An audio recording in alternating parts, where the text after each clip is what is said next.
esses dois homens. Se pudermos começar com ela, para dar uma voz às mulheres, em primeiro lugar, se os dois concordarem. Miriam, eu sugiro o secretário. Não é para dar uma voz às mulheres, não, é para iluminar a conversa. Eita, olha só, tá vendo? Realmente é o charme tributário aí, professor Everardo. Ô, Miriam, eu acho que, tendo em vista o tema, eu sugeria que o doutor André Clemente começasse a apresentação. Perfeitamente. Eu poderia falar em seguida. O OAB tem essa política de inclusão feminina, então, diante da sua deferência, vamos então conversar com o senhor secretário. Em seguida, chamamos o professor Everardo Maciel e você, a senhora, a força do OAB, encerra as palestras. Pode ser assim, nessa sistemática? Por mim, tudo bem.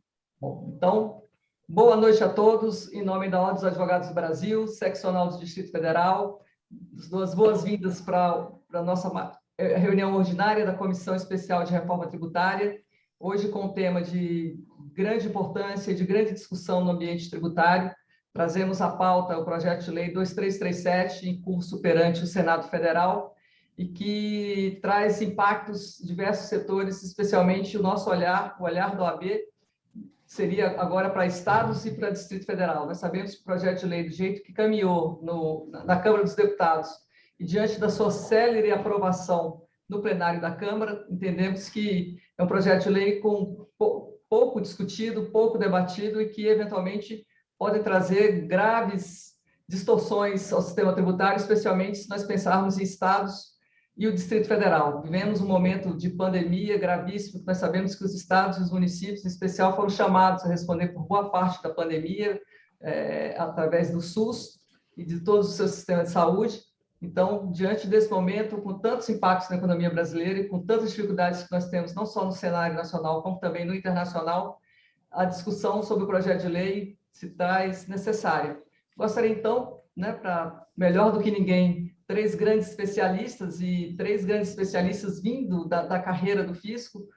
O secretário André Clemente é auditor do Distrito Federal, conhece como ninguém toda a tributação do Distrito Federal. Professor Everardo Maciel, foi o nosso sempre secretário da Receita Federal do Brasil, professora Marielbe, que foi auditora da Receita Federal. Então, com esses nomes, eu gostaria, então, de convidar o secretário, o doutor André Clemente, para que nos traga suas considerações e suas impressões sobre o projeto de lei e seus impactos. Boa noite a todos.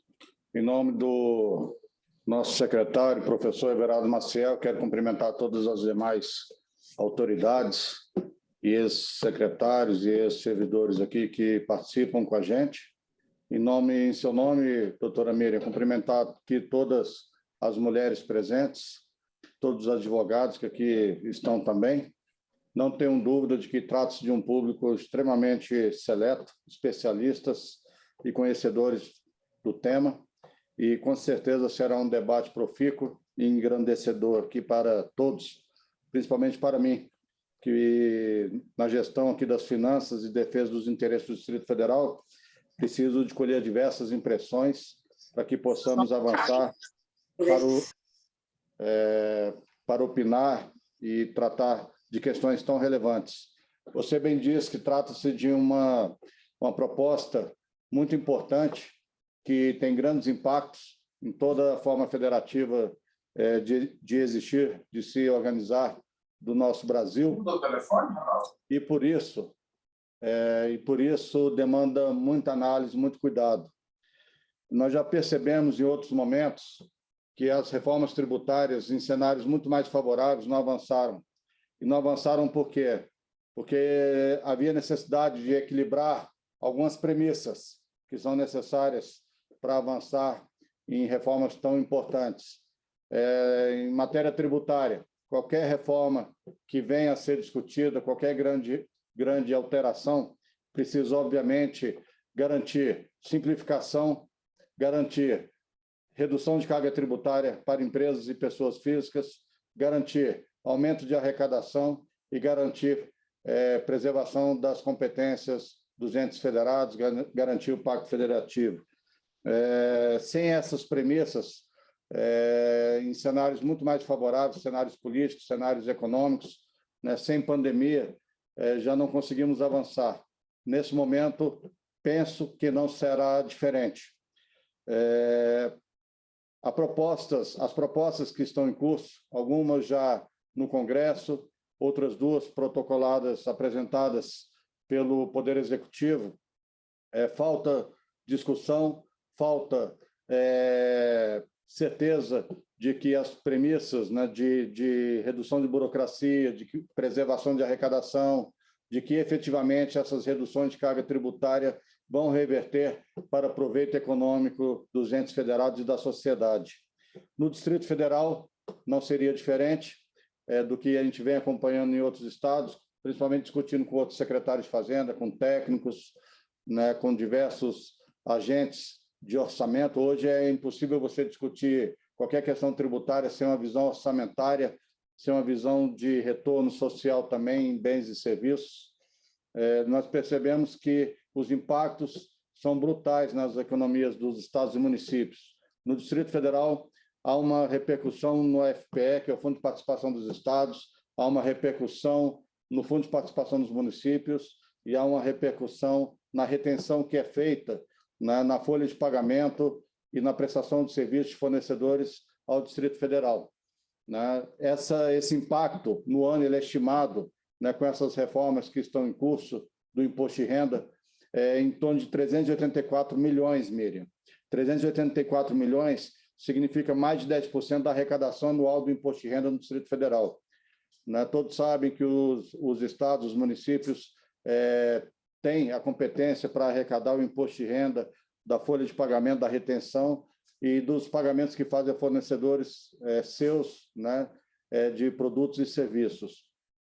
Com isso, quase 10% da arrecadação do imposto de renda em um ano aqui no Distrito Federal, 384 milhões, há um comprometimento grave das políticas públicas locais, há uma necessidade de ajuste orçamentário, o imposto de renda, que é a nossa segunda arrecadação, o ICMS vem em primeiro lugar com 8 bilhões ao ano, o imposto de renda é a nossa segunda arrecadação na frente de ISS, na frente de IPTU, na frente de IPVA, de todos os outros tributos. A arrecadação do imposto de renda anual no Distrito Federal é em torno de 3 bi.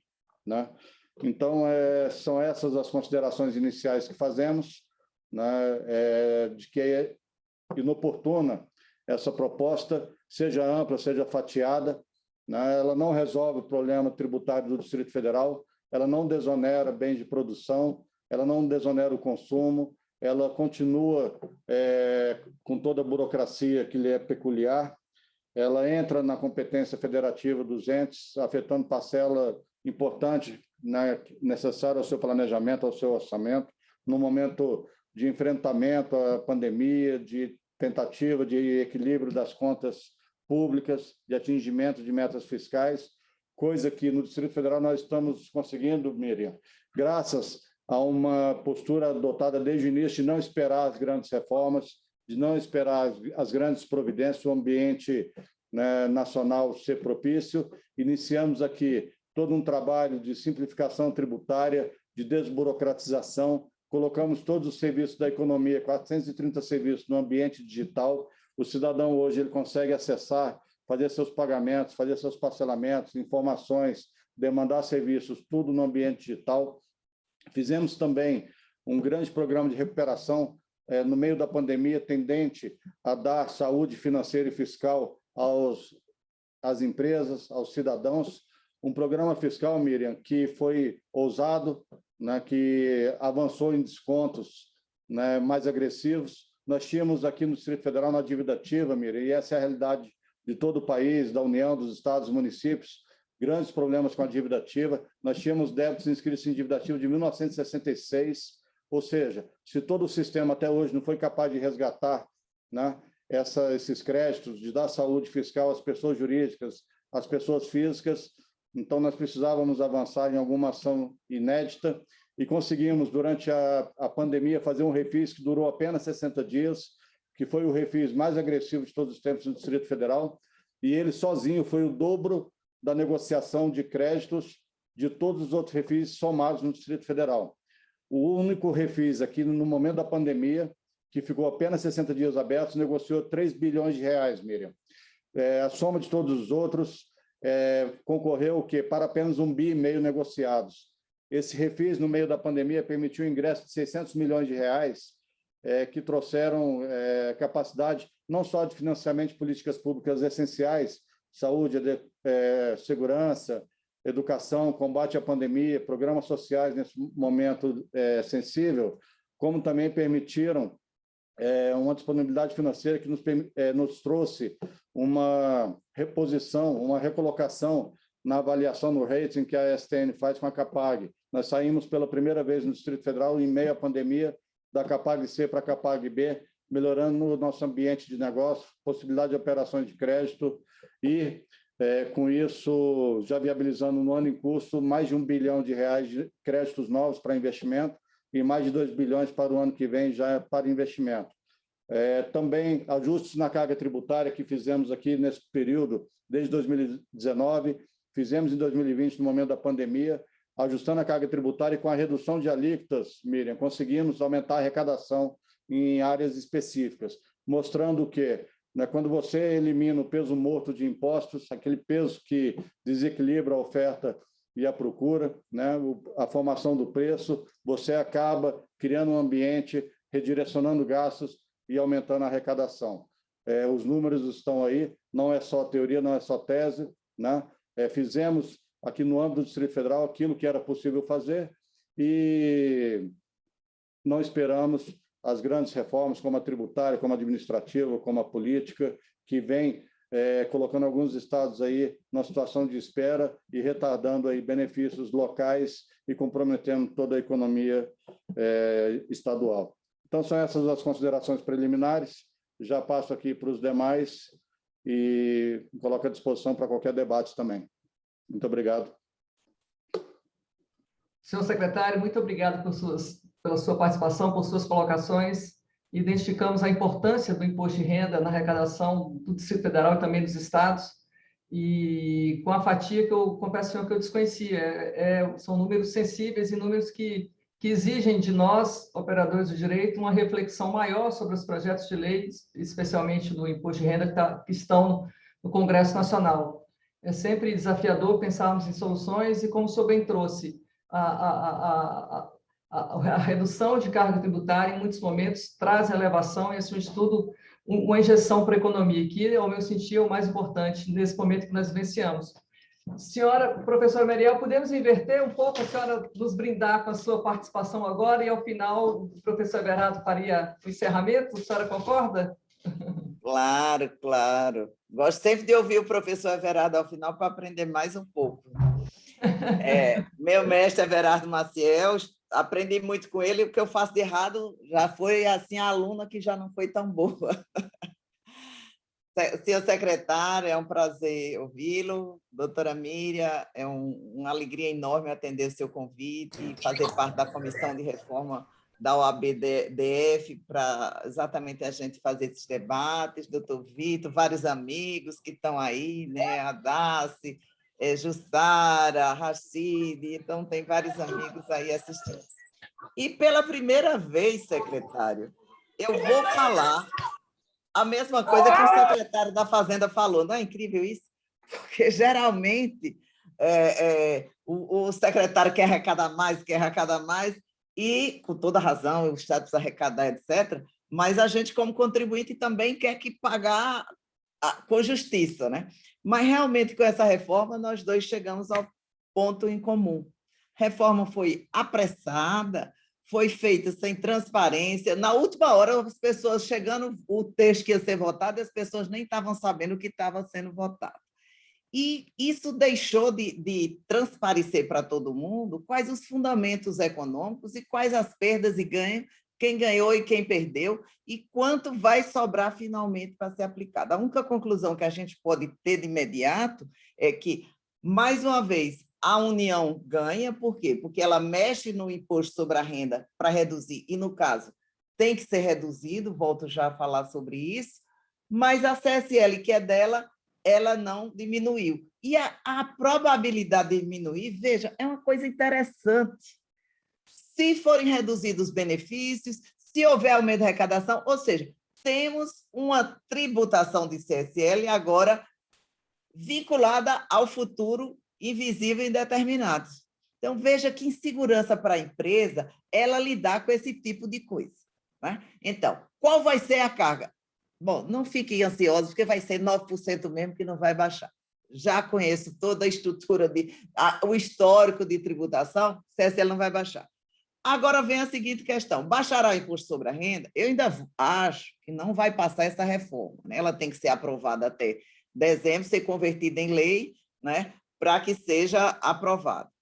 Mas só que ela está num bojo de várias negociações, só para a gente ver como anda o espírito público de fazer reforma. Ah, não, passa a reforma se passar o refis. Se passar a minha reforma, porque eu quero ser o dono. Então, você veja que tem outros fatores envolvidos que não são necessariamente o ajuste do nosso sistema tributário. Precisamos fazer uma simplificação, precisamos fazer desonerar, fazer justiça fiscal, precisamos. Mas o que nós precisamos antes é nos perguntarmos se são essas propostas de reforma que estão aí. E aí eu chamo a atenção. A última versão que veiculou, que eu não sei se é a última, se é a verdadeira. Vamos, assim, eu estou com essa versão. Vai baixar o imposto sobre a renda para 15%, de 15% para 8%, a pessoa jurídica, só que mantém um adicional de 10%, ou seja, fica 18%. Então, o que é 25% passaria para 18%. Né? Em contrapartida, os lucros vão ser tributados, os lucros não é verdade, os dividendos, né? Porque os lucros sempre foram tributados na pessoa jurídica. Né? Então, não existe não tributação e isenção de lucros. Existe de dividendos. Mas o que a gente tem no mundo? Ah, porque o mundo todo tributa e o Brasil não tributa. Ou você tributa tudo na jurídica, não tributa na física, ou você tributa tudo na física e não tributa na jurídica, ou você tributa parte na jurídica e na física. Do jeito que a proposta está colocada, nós teremos um brutal aumento de imposto sobre a renda, porque, minha gente, pessoa jurídica não existe, é uma ficção. São pessoas físicas que estão por trás dessa pessoa jurídica, ou como acionista, ou como sócio, ou como proprietário de uma sociedade unipessoal. Então, isso me parece mais um projeto da vingança contra profissionais liberais que abriram pessoas jurídicas e estão pagando menos do que assalariado. Não é verdade. Isso é uma falácia. Por quê? Porque se nós temos uma tabela progressiva que vai até 27,5% para quem ganha a partir de 4 mil e poucos reais, nós temos a tributação na pessoa jurídica, que nada mais é do que a pessoa física por trás. Então, essa pessoa física está pagando imposto na pessoa jurídica e agora vai pagar novamente sobre o mesmo resultado na pessoa física. E aí tem várias implicações nas pessoas físicas. Mas aí, antes disso, eu só queria alertar o seguinte, temos várias propostas de reforma.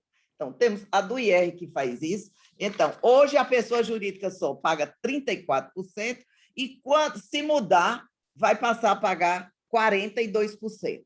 Então, veja, há um aumento, sim, de tributação na pessoa jurídica. Né? Temos, paralelamente, um projeto de lei da junção do PIS/COFINS, que bastava juntar, mas não, estão juntando e aumentando a alíquota para 12% para simplificar e desonerar. Né? Eu fico, às vezes, sem entender, Vera, talvez seja porque minha pouca experiência tributária, né? Como é que isso vai acontecer? Muito bem. Paralelamente, nós temos a PEC 110, que vai com o ICBS, e agora, na última proposta que circulou, ela dizia assim, vamos fazer um dual. PIS/COFINS junta faz CBS e a outra faz ICMS e ISS, vira o IBS. Bom, o imposto dual. Qual a alíquota disso? 25%. Então, sinta o que é que nós temos por vir por aí. Então, se é uma reforma ampla, vamos somar o que está acontecendo e não dizer, passa a pessoa aqui, passa o imposto aqui, imposto sobre a renda, passa a CBS acolá, passa a IBS. Não, isso é um absurdo. Quem vai pagar somos nós. Eu, você, todo mundo que está aí. Então, temos quem estava nessas mesas representando o contribuinte? Ninguém. E aí estava Estado, está representando os municípios, e saiu circulando que todo mundo tinha concordado, no outro dia as pessoas não concordaram. Então, já que é uma reforma ampla, não podemos deixar passar imposto sobre a renda, passar a CBS, passar a IBS. Quando juntar tudo isso, quem vai ser o grande vilão da história? Prestador de serviços. Esse vai pagar a conta. E, pasme, instituição financeira não pode ter uma tributação tão alta, então abriu-se uma exceção, talvez, Everardo, se você depois puder me explicar, até gostaria de saber, né? Porque se ela vai ter uma tributação menor, porque não tem crédito, porque as outras prestadoras de serviço, que também não têm direito a crédito, porque é mão de obra e mão de obra não dá crédito, como é que fica isso aí? Então, essas são algumas indagações que me passam e são, eu não gosto da palavra preocupação, eu gosto da palavra, são desafios a serem desvendados. Por quê? Porque nós temos uma junção de propostas. Mas indo diretamente para a proposta do imposto sobre a renda. Secretário, você tem toda a razão. O que é que vai acontecer? Veja, você vai reduzir imposto sobre a renda, tem que reduzir para tributar os dividendos. Isso é inegável. Se vai tributar num, tem que reduzir. Mas quem vai ser afetado com isso aqui? Estado e município. E o Distrito Federal, tadinho, 2 vezes, porque é estado e município. Né? E temos mais um outro detalhe. Eu nem conhecia os números, e aí fiquei mais assustada ainda, porque o que é que acontece? Mas vai ter tributação de lucro e dividendo. Quando, onde, como e se houver distribuição.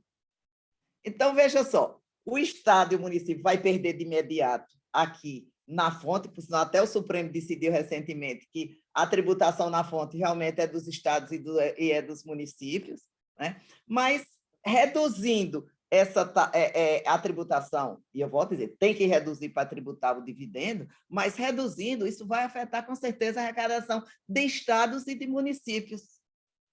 E ela não será compensada pela tributação dos dividendos, que vai aumentar. Por que não vai ser? Por quê? Só quando houver distribuição de dividendos. E aí vem o absurdo da lei. Não tem o respeito à retroatividade. Então, ou seja, os lucros que até hoje foram tributados na jurídica a 34%, era isenta a distribuição de dividendo.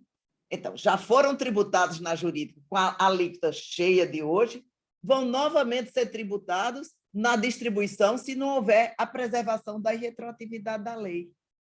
Veja, gente, quem estudar o histórico de tributação, sempre que houve mudança na tributação de dividendos, de prejuízo, etc., sempre se respeitava o que tinha anteriormente. Esse é o básico do sistema tributário, é o princípio da irretroatividade para respeitar as relações jurídicas tributárias que aconteceram anteriormente.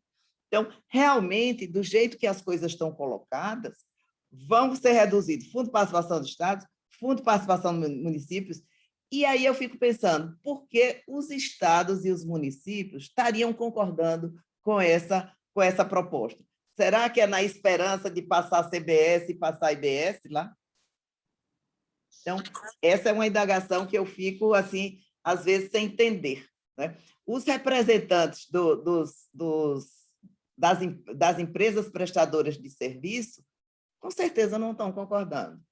As empresas tributadas pelo lucro presumido, mesmo o comerciante industrial, também não estão concordando. E aí o mais grave, na PEC 110, ela tem uma coisa muito interessante. Ela diz que só vai... diz assim, não, vamos aumentar a alíquota e vamos ter crédito de tudo. Ótimo. Aí eu fui analisar, lá está assim, só vai estar direito de crédito do valor pago. Então, se foi receita isenta, não tributável, se foi a empresa não pagou lá na outra ponta, o elo da cadeia, eu vou me creditar de quê? Não vou me creditar de nada. Então, vai aumentar sim para todo mundo. Então, eu acho que está havendo uma certa... Passamos anos para fazer a reforma tributária e estamos fazendo as pressas acho que é para aprovar e cada um dizer que está aprovando o projeto para chamar de meu, né? E aí eu digo, não é o momento, esse momento de crise econômica, você não pode ir ao supermercado com a barriga vazia, você tende a comprar demais. É o que está acontecendo agora. Agora você está indo fazer uma reforma, todo mundo precisando de recursos. Claro, a União precisa de recursos, o Estado precisa de recursos, o município. Não é isso. Mas precisamos ter transparência de onde está saindo, como está saindo. Porque o que nós estamos vendo hoje é todo mundo se cobrindo com um cobertor curto, né? Um puxa de cá, outro puxa de lá, não, eu quero me cobrir. Aí o outro, não, tem que cobrir a mim. Aí tem, e fica isso aí. E quem está pagando a conta? Nós contribuintes. Então, várias coisas nesse projeto, eles merecem ser revistos, né? A questão do JCP, de juros sobre capital próprio também, ou seja, dois baques, tanto na questão da tributação dos dividendos, como na questão dos juros sobre capital próprio, que vai ser mais vantajoso hoje a empresa ir buscar, tomar empréstimo, que deduz os juros como despesa, do que pegar do próprio empresário. Então, veja a situação do empresário. Ele vai pegar o lucro e vai capitalizar. Ele não pode utilizar como juro de capital próprio o valor que ele está colocando lá. Se ele distribuir, é tributado dos dividendos a 15%. E era 20%, imagine como era lá. Então, eu acho que a gente precisa analisar um pouco, porque se nós juntarmos hoje IRPJ, adicional do IRPJ e CSL, dá 27%. Aí você diz, hoje pagava 34%, então reduziu. Para os estados, reduziu, vai reduzir a arrecadação. Mas para quem paga, que é o dono da empresa, que já pagou no lucro da pessoa jurídica, ele vai ter mais 15% na física, fica 42%. Então, como é que diz que eu tenho uma reforma neutra? Se essa reforma neutra, ela está implicando aumento para quem paga. E aí fica a seguinte questão.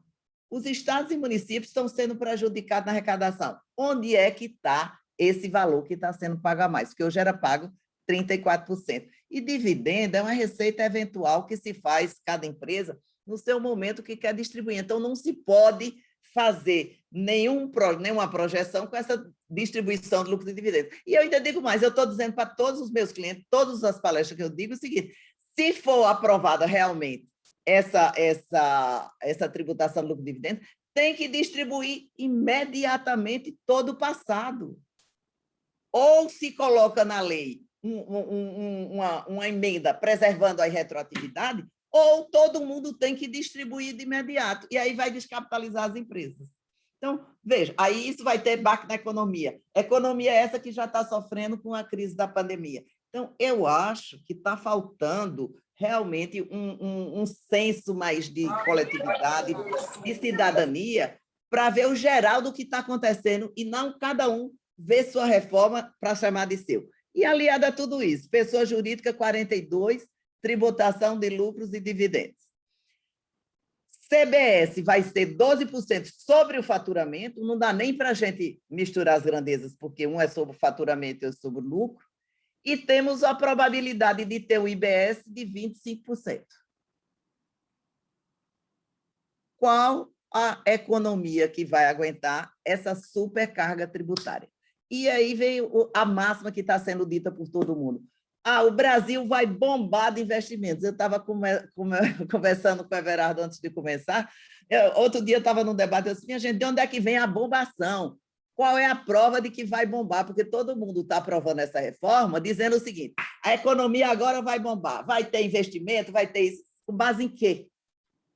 Então, eu acho que a gente precisava dar um passo para trás para exatamente analisar esse conjunto e ver se realmente o que está acontecendo, o que está sendo prometido, está acontecendo. Não está, mas, de repente, essas pessoas podem ter alguns números, algumas coisas escondidas, né? Porque até, com todo respeito à Receita Federal, da qual eu tenho orgulho de ter feito parte, ela se negou a apresentar os números, dizendo que ia confundir as cabeças das pessoas, né? Então, eu já estou confusa. Então, realmente, talvez esclarecesse mais com os números, mas fica aí, ficam as minhas palavras, né? Vamos ouvir o nosso querido mestre Everardo Maciel, que com certeza ele vai nos iluminar com alguns esclarecimentos sobre isso aí. Obrigada, Miriam, à tua disposição.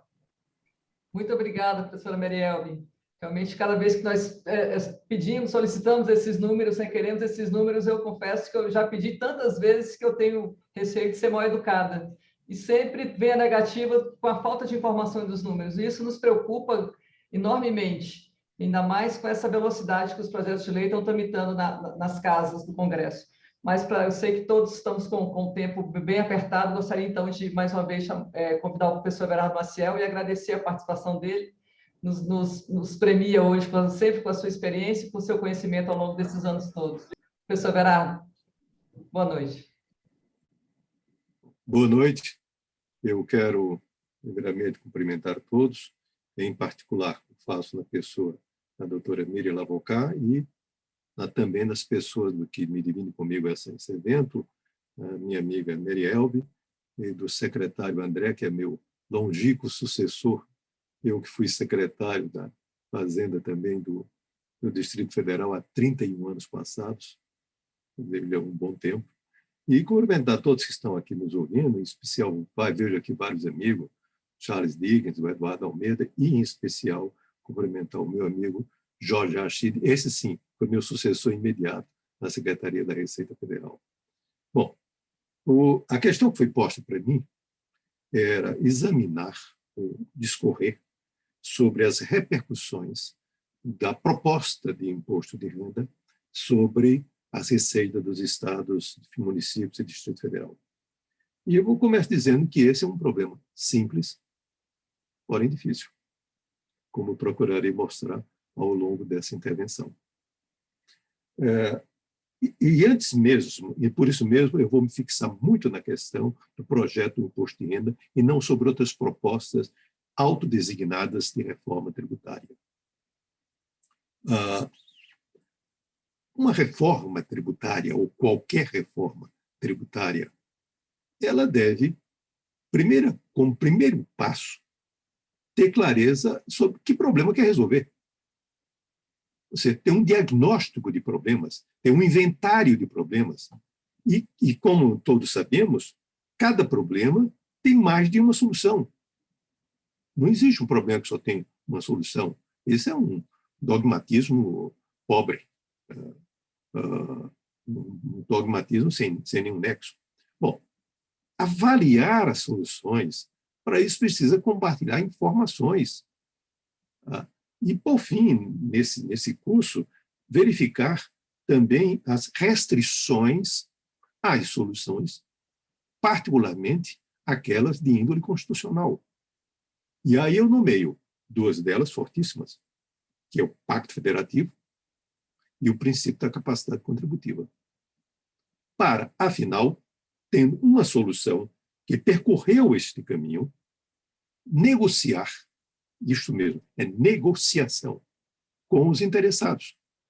E no caso específico brasileiro, com os contribuintes e também com os entes federativos.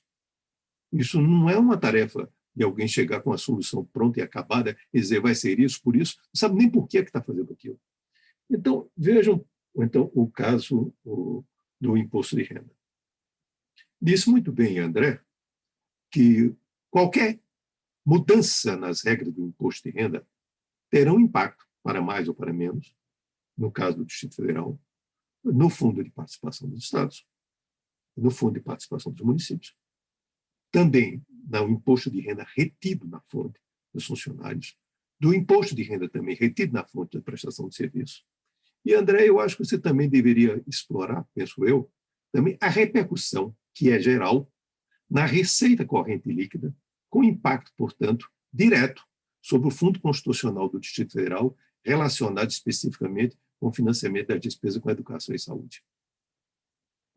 Portanto, nós vemos assim, portanto, eu disse que era simples, porque os objetos são muito simples. Todas essas repercussões são mensuráveis na medida em que eu tenho uma proporção do Fundo de Participação dos Estados, que é do Distrito Federal, ou dos municípios, que é do Distrito Federal. Então, são todas facilmente avaliáveis. Bom, mas vejamos o caso do imposto de renda. No imposto de renda, começamos com um problema. Agora eu começo a ter um problema difícil. Por quê? Porque não existem dados. Nós estamos discutindo uma reforma dessa proporção sem nenhum dado, sem nenhuma informação, sem nada disponível. Quando um site solicitou informações ao fisco sobre as estimativas de repercussão setorial da então proposta contribuição sobre bens e serviços. A resposta oficial da Receita, publicada no site, é que não tinha nenhum estudo. Imediatamente, uma assessora do Paulo Guedes foi ao site para dizer que não, que os estudos existiam. Um dos dois não está falando a verdade. Ou existe ou não existe. Porém, não seriam divulgados porque, aspas, não concorre, não colabora com o debate. O que, para mim, é uma coisa estarrecedora. Isso é violação do princípio constitucional da publicidade. É afronta à lei de acesso à informação. Há alguma coisa completamente absurda nisso. Pois bem, o mesmo se reproduz, o mesmo tipo de atitude reproduz em relação ao imposto de renda. Portanto, as informações são muito frágeis. Então, eu vou situar isso também ao longo do tempo. Por que se fez a reforma do imposto de renda em 1995? Porque, como disse, num trabalho realizado por uma comissão especial constituída pelo Fundo Monetário Internacional, porque a legislação do imposto de renda das pessoas jurídicas no Brasil era extremamente complexa. E essa complexidade estava assentada, sobretudo, em uma questão especial, que era a dedutibilidade da correção monetária do patrimônio líquido.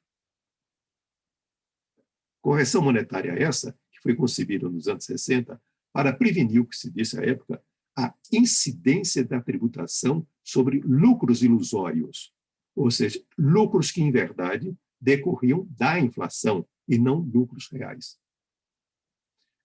Mas tinha um defeito grave, essa solução que foi implantada, que ela fazia com que as grandes empresas, obviamente têm um patrimônio líquido alto, pagariam pouco imposto, sobretudo quando a inflação fosse alta.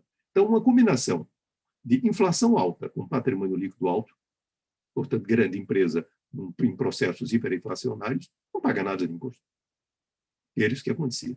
O que é que se fez como sucedâneo disso? Foi precisamente os juros remuneratórios do capital próprio. Isso veio como sucedâneo à eliminação dessa correção monetária. Por quê? De algum modo, não precisamente, mas de algum modo, mitiga muito a tributação dos lucros ilusórios. E com duas vantagens adicionais. A primeira é que não tem um problema que tem a correção monetária do patrimônio líquido. E a segunda é que estabelece um relativo equilíbrio entre a capitalização das empresas pela via do empréstimo ou pela via da capitalização direta. Porque imaginemos, só para argumentar um cenário bem simples, imaginemos que não existe o juro de capital próprio. Imaginemos que tem uma empresa estrangeira que tem uma filial no Brasil. E essa empresa estrangeira quer capitalizar a filial. Só existem duas possibilidades de combinação disso. Ou faz mediante empréstimo, mediante mútuo, ou faz mediante investimento de risco, ou seja, mediante capital direto. Investimento direto, perdão. Se não existem esses juros, a recomendação é faça o mútuo. Porque o mútuo, além de assegurar o retorno pelo repagamento do investimento feito, ainda produz despesas que são dedutíveis. Enquanto que o investimento direto converte no investimento de risco, sem essa mesma vantagem fiscal. Ou seja, nós temos uma desvantagem fiscal visível numa situação desse tipo. O juro remuneratório do capital próprio corrige isso, não, mas mitiga bastante. Mitiga bastante. É a razão pela qual, no dia 18 de maio deste ano de 2021, a União Europeia recomendou aos países membros que adotem com outro nome, os juros remuneratórios do capital próprio. Porque eu que acompanho esse debate no mundo há muito tempo, uma coisa que incomoda todos é essa situação desigual de tratamento entre o empréstimo e o investimento direto. Todos os autores, mas não encontram a solução. Como é que resolve isso? Sempre a solução vem com a solução inviável, quer dizer, olha, vamos proibir a dedução de juros. Isso é inviável. É uma solução completamente utópica. A solução brasileira, que de algum modo inspirou, até eu devo dizer, inspirou, não sei se exatamente se inspirou, mas fizeram algo muito parecido com o que nós fazemos, de maneira até mais generosa do que o que foi feito no Brasil. E foi nesse contexto de muitas mudanças, foram 30 mudanças, mudanças conceituais, entre as quais a chamada não incidência. E veja bem, eu não estou falando de isenção de distribuição, de isenção da tributação dos dividendos distribuídos, mas não incidência. A não incidência me sinaliza que já foi tributado. E não, portanto, se trata de uma mera isenção. Aí vem do seguinte, mas olha, mas o mundo inteiro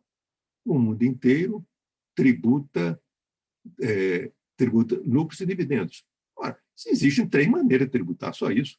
Pode tributar só lucros, só dividendos ou lucros e dividendos. Então, a opção deve ser de natureza técnica, e não uma solução qualquer.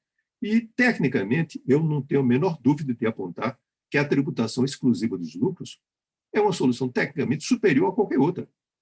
Aí alguém disse, mas por que tanto país tributa lucro e dividendo? As pessoas não estão dizendo com precisão. Essa tributação de lucros e dividendos, em muitos países, ela se faz com integração. Tem várias formas de integração, de mitigação da tributação do dividendo. O Brasil, assim como mais 2 dezenas de países, falam muito por aí, eu acho muito engraçado. No Brasil, o cara fala uma coisa, a outra sai repetindo, ninguém vai conferir se é verdade ou não. Somente o Brasil e a Estônia tributam só os lucros. Completamente falso. A Estônia só tributa dividendos. É o oposto. Não, então é a Letônia. Errou. Começa a se atrapalhar na geografia do Báltico. A Letônia também faz a mesma coisa que a Estônia. Então é a Lituânia. Não, a Lituânia vai diferente dos dois. Não tem nada a ver com nada disso. Mas tem 2 dezenas de países que também tributam como o Brasil. O que, se o Brasil tributasse sozinho, não quer dizer nada. Importa saber se está certo ou se está errado. Agora, todos têm integração. Como está sendo proposto é sem integração. Esquece que o Brasil passou 70 anos tributando dessa forma e deu errado. Faz 25 anos, um pouco mais que tributa de outra forma e deu certo. Veja, entre 2002, entre 1996 e 2002, a arrecadação do IRPJ no Brasil cresceu em termos reais 117%. A participação do IRPJ no PIB cresceu 50%. Duvido muito que tenha acontecido isso em algum outro país do mundo. E o que é mais grave, os contribuintes gostaram, porque isso foi na direção da mentalidade tributária brasileira. Então, já que essa coisa quer voltar a uma situação do passado ruim, é só conferir quanto é que tinha de tributação de dividendos, o produto da arrecadação de dividendos, antes de 95, nada. Tudo fantasia. Aí nós tínhamos Rachid, que à época era auditor que está nos ouvindo, ele contava para mim o trabalho que dá para avaliar isso. Por quê? Aparece um fenômeno terrível, de dificílimo controle, que é a distribuição disfarçada de lucros, que no Brasil não existe mais. Quer dizer, é dificílimo o controle desse tipo de infração fiscal. Quer dizer, infração fiscal, sonegação, se previne. Não espera para enfrentar de frente, vai perder o jogo, sempre. Tem que evitar que ela aconteça. Se acontecer a oportunidade, ela vai prosperar. Eu digo sempre, sonegação é fenômeno oportunista. Se houver a possibilidade, ela avança. Então, veja bem, planejamento tributário, mesma coisa. Eu vi um artigo que eu fico escandalizado, dizendo, não, se porventura tributarmos os dividendos, do jeito que eu estou falando, nós vamos evitar que os sócios vão consumir esse dinheiro. Quer dizer, como se estivesse tratando com um adolescente. Quer dizer, olha, não deixa o dinheiro na mão do sócio, não, que ele vai fazer farra. Vai gastar esse dinheiro por aí em bebida, em viagem, como se fosse hipossuficiente. Quer dizer, isso é uma coisa maluca. Não, se a pessoa tem não incidência na distribuição de dividendos, ele pode aplicar na empresa, mas pode aplicar em outra, ou pode consumir, ou pode aplicar no mercado financeiro. No outro, ela é induzida a fazer uma coisa. Imagine um fabricante de VHS. Eu não sei nem vocês se sabem o que é isso, mas aquelas fitas. Ele é proprietário de uma fita de VHS. Você está estimulado a reinvestir nesse negócio. Passa a ser uma insensatez completa. Agora, vou para não me alongar demais, eu vou falar especificamente sobre essa repercussão. A Receita informa que a perda de arrecadação agregada seria de 32 bilhões de reais no próximo ano. 13 dos quais alcançando a própria Receita e o restante alcançando estados e municípios. Eu anotei aqui só para não me perder, 9 estados, 10 municípios. Agora, esse número é verdadeiro? Eu não sei. Definitivamente não sei. Não dá para simplesmente, com esse grau de agregação, acreditar ou desacreditar. É preciso esmiuçar esses dados. É preciso que conheçamos os microdados para conhecer. Agora, de qualquer sorte, eu vou supor que isto é verdadeiro. Mas supondo que isto é verdadeiro, está errado. Por que está errado? Porque supõe que todos os lucros, todos os dividendos, perdoe, represados, quando distribuídos, vão ser tributados. Isso é completamente falso. Falso como uma moeda de R$3. Completamente falso. Por que falso? Falso pelo seguinte, vamos supor que esses ditos contribuintes detestam advogados. Não quero conversa com advogado. Sabe o que é que eles fariam? Distribui tudo. Ora, bolas. Mas distribui tudo este ano. Sabe o que é que acontece? Já estão fazendo por via das dúvidas. Eu estou vendo. Os bancos abriram linhas de créditos para fazer financiamento dessa distribuição antecipada. Então, sabe o que é que vai acontecer com esse dividendo? Zero. Supondo que um incauto não fez isso, vai contratar, tem tantos tributaristas aqui, vai pedir para ele para entrar com a ação e falar no sagrado, sacrossanto princípio da irretroatividade da lei tributária, cláusula pétrea constitucional. É simples como isso. Não tem nenhum mistério isso.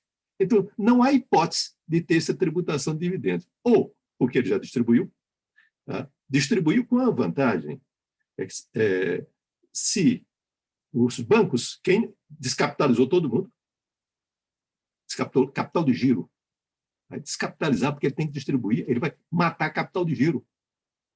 Tá? E se não tiver, ele vai tomar emprestado do banco. E quanto mais dinheiro emprestado do banco, ele vai fazer o seguinte, ele vai pagar juros. E os juros são dedutíveis. De novo, então, é queda e coice.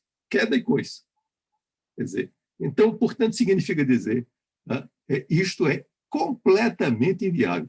Uma outra razão pela qual eu digo da dificuldade de fazer essa estimativa é que eu não sei qual é o projeto.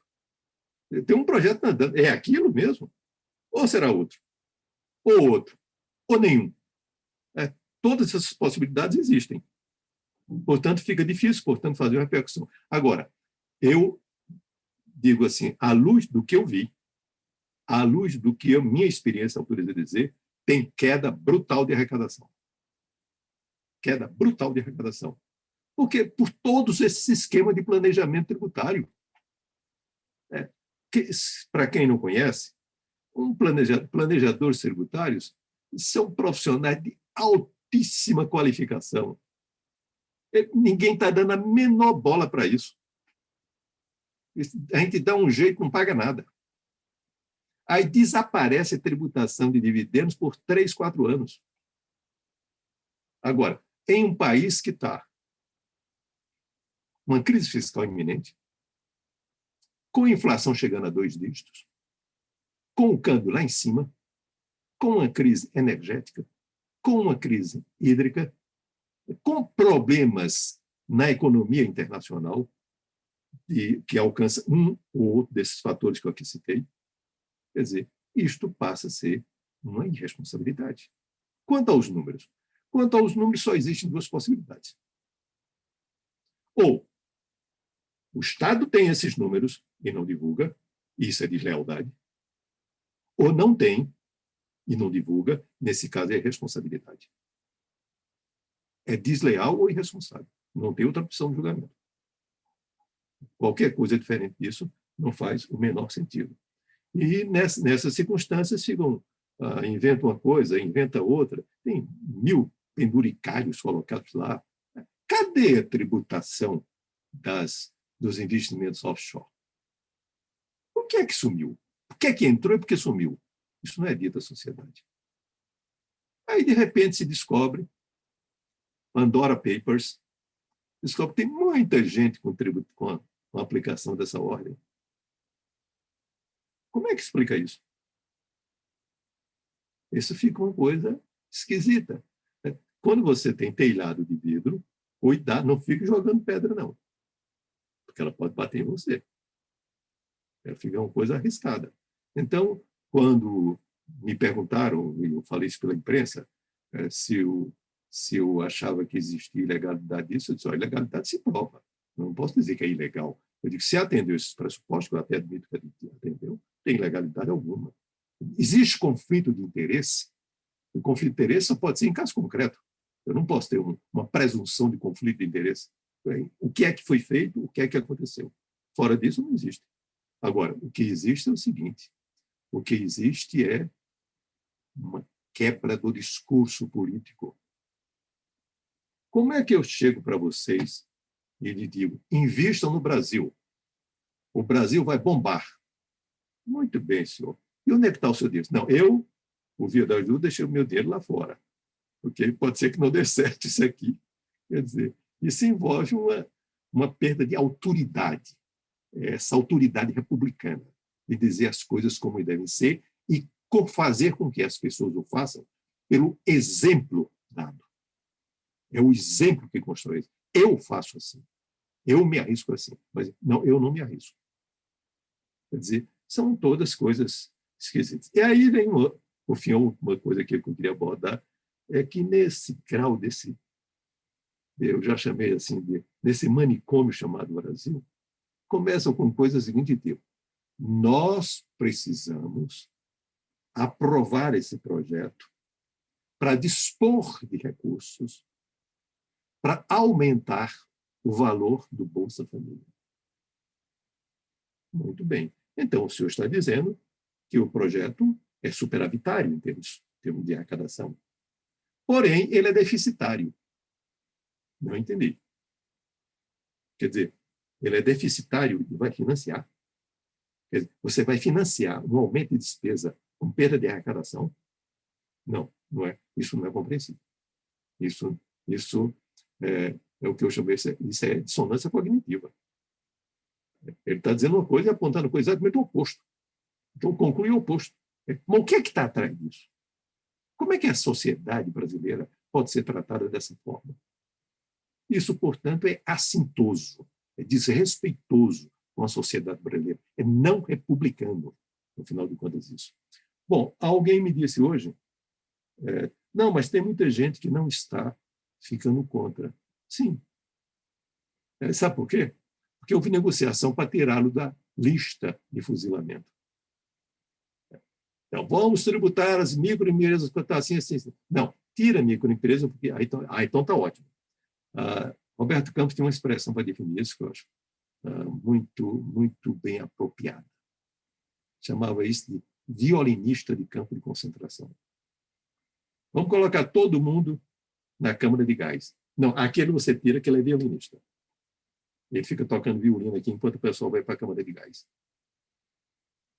Então, em outras palavras, eu queria dizer o seguinte, eu não sei o que vai acontecer, eu não sou adivinho, e, sobretudo, sei que o Congresso Nacional, como dizia Marco Maciel, lá pode acontecer tudo, inclusive nada. E, portanto, eu não sei prever o que vai acontecer. O que eu acharia que fosse assim, para com essas coisas, para com essas invenções, começa do zero e começa sendo, primeiramente, o Estado republicano assumir o comando de reforma dessa natureza. É isso aí. Obrigado.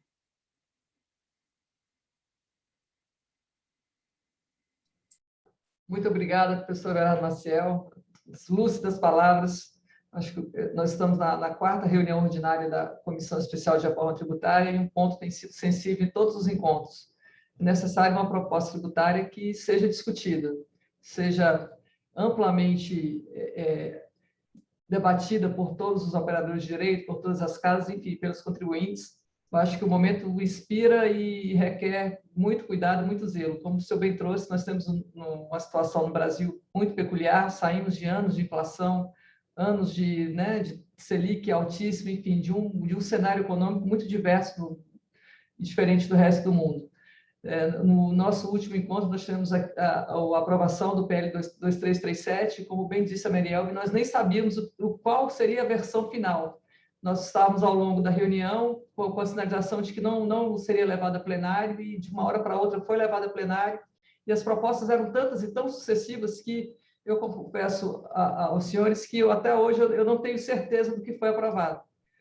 Estamos sempre nessa dúvida e, acima de tudo, a amplitude de todas essas alterações. Eu gostaria de abrir o debate, eu sei que o secretário tem compromisso, o doutor Everardo, Marielbe, gostaria de trazer a palavra aos demais integrantes, aos nossos membros da Comissão de Reforma Tributária, e ficamos à disposição. Alguém gostaria de fazer algum debate, algum questionamento? Estou vendo aqui várias pessoas nos nossos chats. Deixo a palavra aberta. Miriam, eu acho que o doutor Everardo tocou num ponto bastante importante, que eu acho que a gente deveria começar do zero perguntando para que é que nós queremos essa reforma tributária? Para quê? Que tipo de reforma tributária? Porque, veja só, se é para financiar o Bolsa Família e os lucros forem distribuídos esse ano que vem não tem nada para cobrir Bolsa Família. Então, se vai ter perda de arrecadação, vai continuar com perda de arrecadação. Então, realmente, eu acho que não tem um discurso que bata. E aí, voltando para o tema, quem vai perder são estados e municípios. Por quê? Baixando a tributação da pessoa jurídica para ser compensada com a tributação dos dividendos, ela não vai ser compensada, porque todo mundo vai distribuir esse ano que vem provavelmente terá muito pouco, no outro ano, e as empresas não estão tendo esses lucros tão grandes para justificar digamos assim, esse saldo de caixa para se fazer esse gasto. Até porque imposto não é para ter uma cobertura direta, né? Ele não tem uma destinação, é para o Estado como um todo. Então, eu acredito que se está se buscando recurso para cobrir o Bolsa Família, eu não discuto se é bom, se é ruim, se é importante, as pessoas estão passando necessidade, precisa que o Estado compareça de alguma forma assistencial, mas aí não vai ser nessa fonte que vai se pegar recursos. Então, realmente, precisa-se analisar, e o interessante é que você vê na hora da votação, todo mundo diz, estou aqui votando para o Brasil ter mais investimento para fazer a justiça fiscal, até a tabela do imposto sobre a renda, que houve a correção, você vê o seguinte, diz que 6 milhões de pessoas passaram a ser isentas. Não era isento. Essas pessoas de baixa renda, quando declaram 1.900, acham um absurdo, tem que reajustar, e reajustar não só para 2.500. Essas pessoas, quando elas são tributadas na fonte, no ano seguinte tem devolução, porque foram despesas que elas não consideraram. Então, é só fluxo de caixa isso aí. E aí, com a questão da limitação do desconto, de desconto simplificado, que era R$16.000 a R$10.000, mais pessoas vão para o regime da declaração complexa e, com isso, vão passar a pagar mais. Então, o que aparentemente vão ter reduzido aqui com a correção ínfima da tabela, quando chega lá vai ter essa outra questão. Né? Então, eu fico assim, às vezes, pensando... Eu já acompanhei várias propostas de reforma desde 2003, né? Não tenho um histórico tão longo quanto o Everardo, mas nenhuma passou. Né? Propunha, eu espero que essa também não passe. Mas eu nunca vi uma tão assodada, como é que diz? Remendada, costurada, e a gente não sabe nem o que é que vai sair. Daí que eu digo que não tem nem reforma, a gente tem um remendo mal feito no nosso sistema tributário. Mary, você, quando falou sobre o imposto de renda da pessoa física, é bom insistir o que eu tenho falado sempre.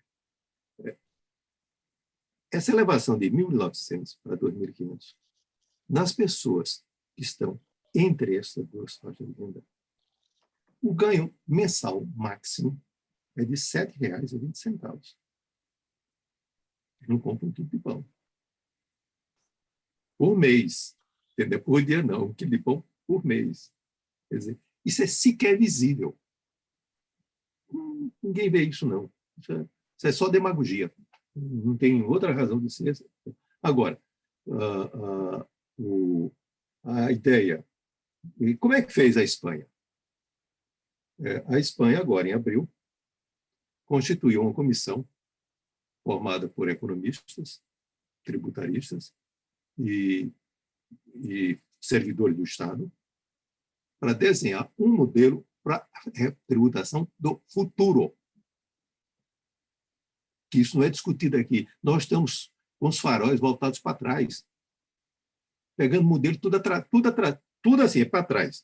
Como eu sempre costumo dizer, isso aqui é a vanguarda do atraso. Vamos voltar tudo para trás. Tá, assim. Quer dizer, e inflação? Nós estamos com saudade da inflação. Vamos pegar a inflação de volta? Que tal voltar à correção monetária do patrimônio líquido? Tem muita coisa por aí. Não, nós temos que nos alinhar. Alinhar, vamos acabar com fonte? Não. Então, a conversa é confusa. Quer dizer, falta uma capacidade de refletir sobre isso. Quando alguém pergunta, você acha que isso seria para funcionar? Eu me lembro muito de uma historinha rapidíssima, que uma pessoa estava perdida na Irlanda e viu alguém, ele vinha na estrada, viu alguém no campo, perguntou, essa estrada vai para Dublin? Meu pai disse, olha, se eu fosse para Dublin, eu não começava por aqui, não. Começar por outro lugar. Por aqui não vai chegar em Dublin. Então, é o meu coisa. Isso não vai chegar a lugar nenhum. E pior de tudo, quer dizer, isso repercute não é só sobre o financiamento da União, não. Repercute no Distrito Federal, repercute sobre os estados, repercute sobre os municípios. Portanto, repercute sobre o ente que me presta serviço. Responsável pela prestação de serviço. Portanto, é de uma insanidade absoluta. Professor Everardo, eu vislumbro ainda uma outra questão que é muito sensível. Diante dessas alterações, nos próximos anos, nós viveremos aí um novo contencioso tributário, com todas essas discussões, princípios constitucionais, infraconstitucionais, e isso piora demais o ambiente de negócio. Então, se nós queremos que o Brasil realmente bombe, como diz o Ministério da Economia, bombe no exterior com investimentos para atração de outras atividades do Brasil, eu acredito que no ambiente com mais contencioso, mais discussão jurídica, e ainda que eventualmente leve-se por ser matéria constitucional anos e anos para chegar ao Supremo Tribunal Federal, eu acho que isso não é atrativo para nenhum tipo de investidor estrangeiro que queira vir ao Brasil. Então, são momentos que eu falo, parece que nós não olhamos para o passado e não aprendemos com o passado, estamos repetindo os erros do passado ao invés de, como o senhor bem disse, ter um farol voltado para frente. Eu vejo que nós temos aqui... Miriam, como dizia Talleyrand sobre os Bourbons na França, eles nunca esquecem e nunca aprendem. Verdade. Doutora Ivone, boa noite. Pois não. Boa noite, pessoal. Queria primeiro parabenizar aí a organização, parabenizar os palestrantes. Realmente foi... acho que não gastamos tempo aqui, investimos, né? Aprendi bastante aqui com o secretário, com a doutora Marielbe, com o professor Everardo.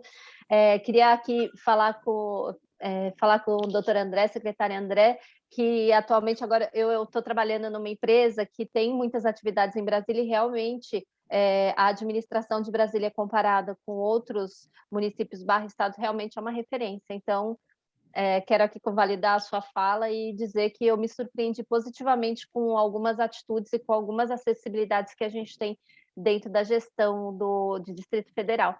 E aí eu queria endereçar aqui uma questão para o professor Everardo, que eu comecei aqui animada com a fala, e aí foi me dando uma tristezinha, porque, enfim... Eu sei que essas reformas que realmente tem todos esses problemas, mas assim, eu tenho muita ânsia de ver o Brasil dar certo. E eu tenho uma filha pequena, então nessa levada de pessoal, vamos pegar a cidadania, meu marido é descendente de italiano, poderia pegar a cidadania para minha filha. Eu falei, eu nem quero, eu não tenho essa pretensão, porque eu gosto de estar aqui e eu acredito no Brasil, né? E eu sei que aqui também é o país do jeitinho, mas também é o país de gente batalhadora, é o país de gente que quer crescer e que quer ter oportunidade. Então, vendo o professor, que além de professor tem uma história aí na administração pública respeitável e invejável, eu queria saber com ele se ele tem ainda um pinguinho de esperança que esse manicômio a gente possa tratar essa loucura com um pouco mais de sanidade e que as coisas... existe algum modelo que o senhor entende que seria atendesse aí o interesse das empresas de reduzir burocracia, facilitar aí o ambiente tributário, garantir um pouco nesse país onde até o passado deixou de ser certo, né, considerando aí essas últimas decisões até judiciais? Eu queria saber a tua percepção, professor, existe esperança? Você acha que tem algum modelo que conseguisse reduzir essa burocracia toda, facilitasse esse ambiente econômico e do outro lado, trouxesse esse equilíbrio para as contas públicas?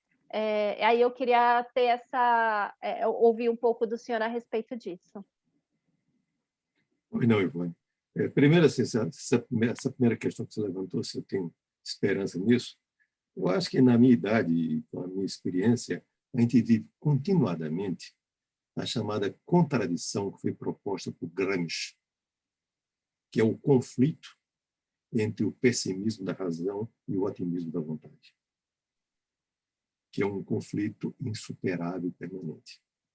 Ele disse, olha, estou torcendo, mas será que vai dar certo? Que os personagens... O que eu posso dizer a você é o seguinte, eu tenho visto a trajetória geral do país, em termos, sobretudo, de governabilidade, nos tempos recentes, a cada ano piora. A cada ano piora. Nós estamos numa curva descendente que é paralela também ao fracasso no plano econômico. Isto é fato. É possível você ter, assim, um ponto de inflexão que inverte tudo? Sim. Vou dar um exemplo. Nós passamos uma eternidade com inflação brutal. Vamos dizer assim, experimento, fazendo campo de prova. Testa isso. Usa cloroquina. Não, não resolve nada. Quando se pôs sensatez, fez o plano real, deu certo. Portanto, é possível inverter isso. Para isso, você precisa ter determinação, você ter humildade, precisa ter inteligência, mobilizar inteligência, e não ficar tentando fazer invenção, e, sobretudo, copiar as coisas. Então, isso é possível. E como é que se faz isso? Aí eu me permito também citar um outro autor, já não o italiano Gramsci, mas o poeta andaluz Antonio Machado. Caminante, não há caminhos. Os caminhos se hacen al andar, e al andar se hacen os caminhos. É assim, vai fazendo. Quer dizer, o que não pode perder é a intenção de mudar, quer dizer, o propósito de mudar, sabendo que é muito difícil. Porque eu tenho um trabalho que eu estou escrevendo chamado Brasil, um Estado Saqueado, tá? Para mostrar assim, onde é que estão as coisas que ficam, todas as coisas ruins. Eu me lembro, Florestão, uma delas, há milênios que eu fico dizendo, emenda parlamentar em orçamento é um absurdo. Isso é só matriz de corrupção. O que é que dizia? Mas não tem expressão, é pouco. Eles ficam lembrando o que dizia o ditador do Congo, da República Democrática do Congo, o Mobutu Sese Seko. Ele dizia, roubem, mas roubem pouco, não roubem muito, não. Sejam parcimoniosos no roubo. Então, era assim, a emenda roubo é pouco, não é muita coisa, não. Mas ela vai crescendo. O roubo tem perna própria e vai avançando. E, portanto, eu quero dizer o seguinte, tem que estar lutando. Tem que estar lutando, isso é um trabalho de Sísifo. Todo dia começa de novo. Todo dia começa de novo. E assim vai, e assim vai, e assim vai. Quem sabe aparece, como apareceu o Plano Real, como apareceram as reformas dos anos 60, na qual que resultaram no CTN, na própria instituição do ICMS, do ISS e todas as coisas. Quer dizer, é isso, precisa mobilizar inteligências.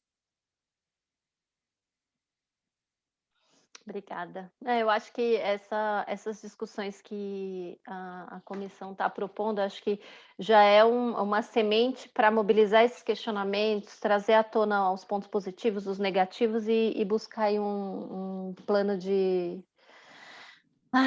para ressurgir, né? Precisamos ressurgir, precisamos achar um caminho, né? E aí, enfim, obrigada pela tua história, obrigada pelo teu empenho, obrigada por ter dedicado boa parte da sua vida para a função pública, que eu acho que tem que... eu imagino que deva ter uma abdicação pessoal gigantesca, mais uma predisposição para estudar e também amor aí pelo bem público, né? Então, obrigada. Mas, Ivone, pelo amor de Deus, você está muito nova, como eu e todo mundo aqui. Não perca a esperança, não. A gente tem que ter esperança. Não, eu sou uma otimista. Eu mesmo estou morrendo de esperança de que não passe nada, porque, pelo menos, se hoje é a coisa complicada, a gente já conhece, já está mais acostumado, já sabe o que dá certo e o que não dá, né?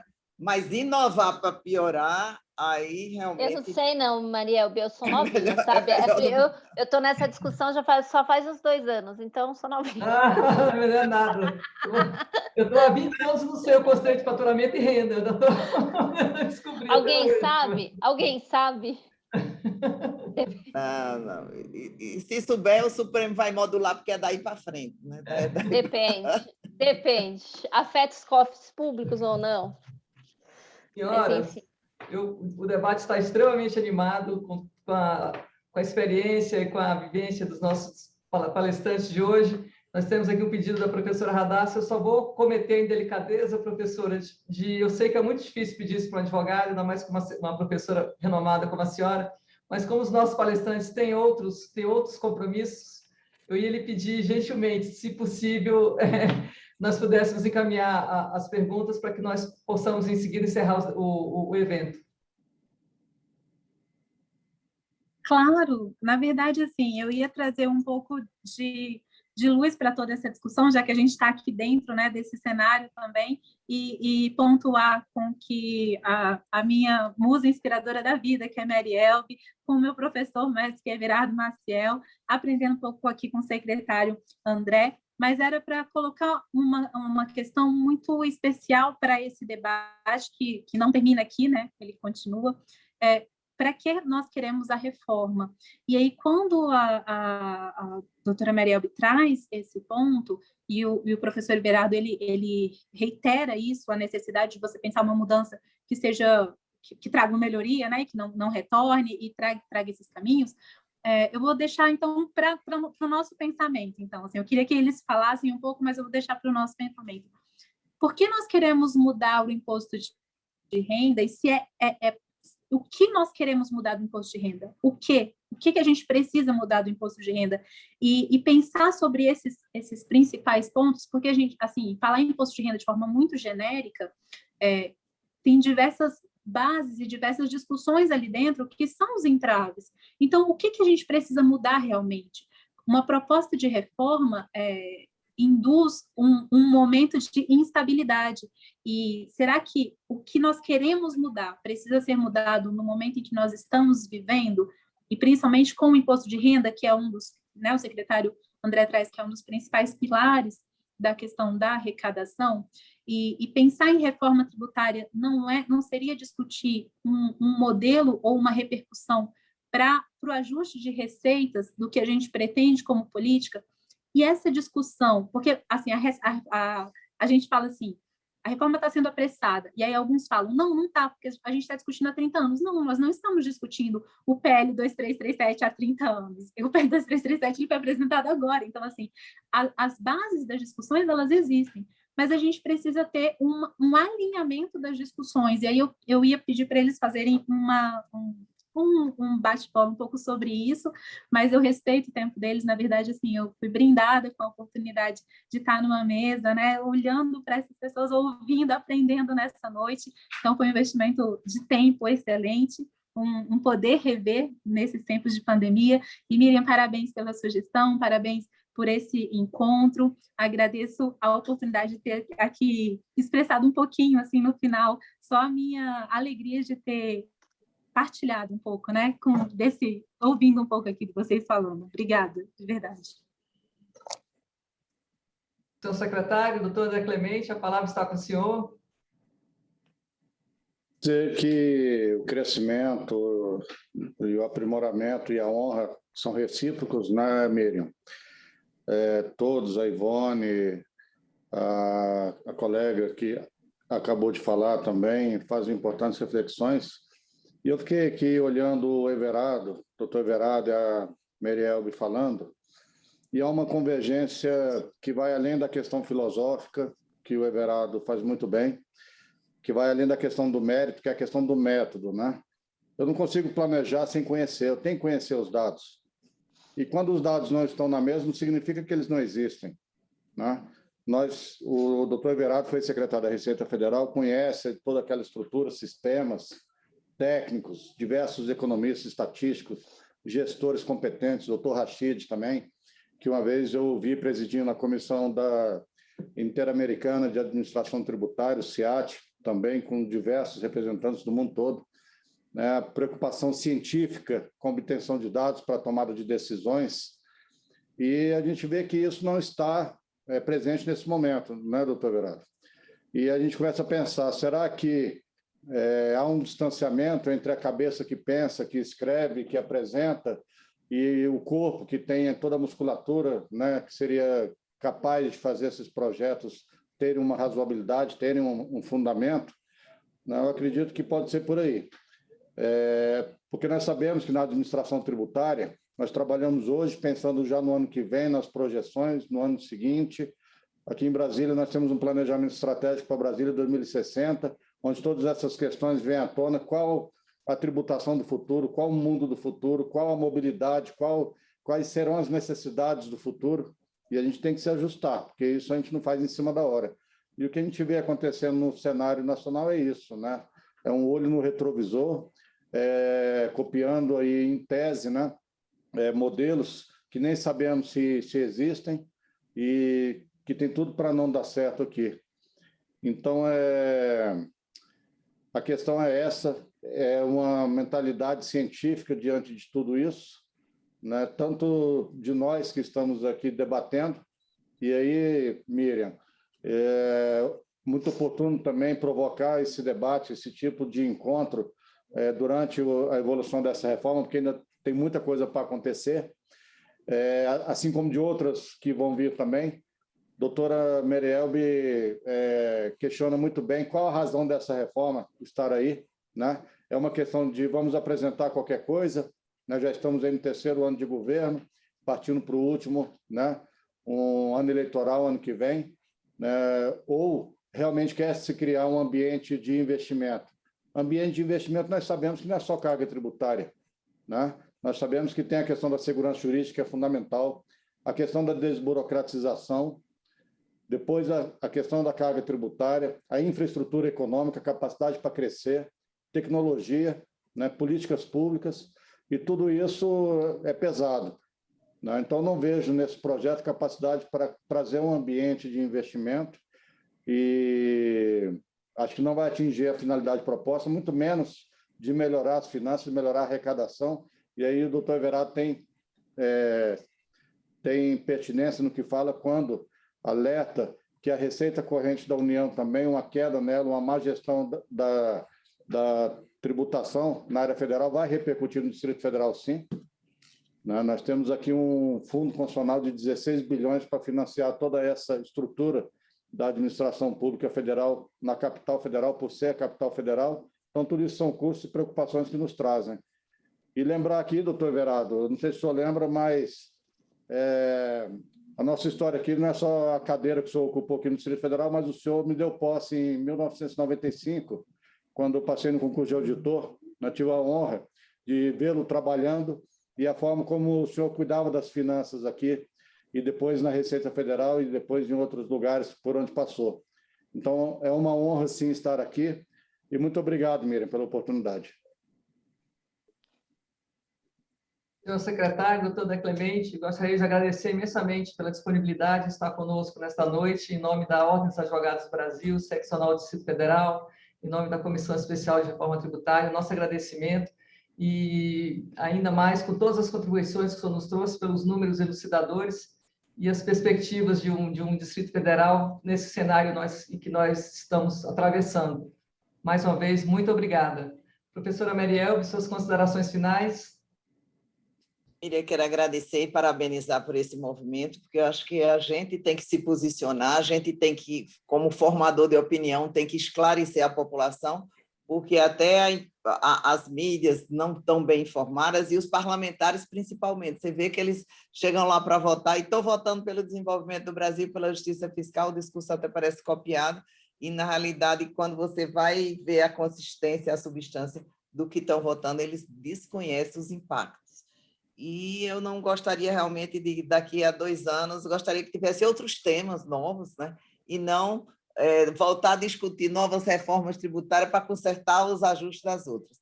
Mas, realmente, eu sempre tenho esperança de melhorarmos. Acho que o principal assunto no Brasil hoje deveria ser a questão da desburocratização. Com isso, realmente, já iria facilitar muito o mundo de negócios, investimento e atração de empresa e segurança jurídica.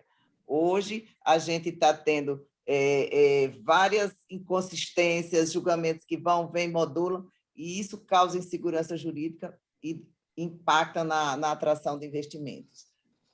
Parabenizo a todos, agradeço ao secretário, agradeço ao doutor Everardo, a todo mundo que está aqui nos assistindo, mas essa oportunidade é você, Miriam, que tem realmente sido um motor aí de movimentar para todo mundo no Distrito Federal e está no lugar certo, né?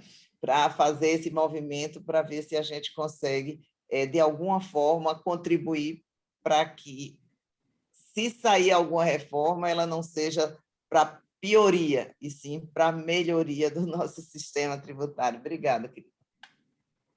Muito obrigada, professor Marielbe. Professor Everardo Maciel, suas considerações finais, e mais uma vez, nosso agradecimento em nome da Ordem dos Advogados do Brasil, da Comissão de Reforma Tributária, pela sua disponibilidade de estar conosco hoje.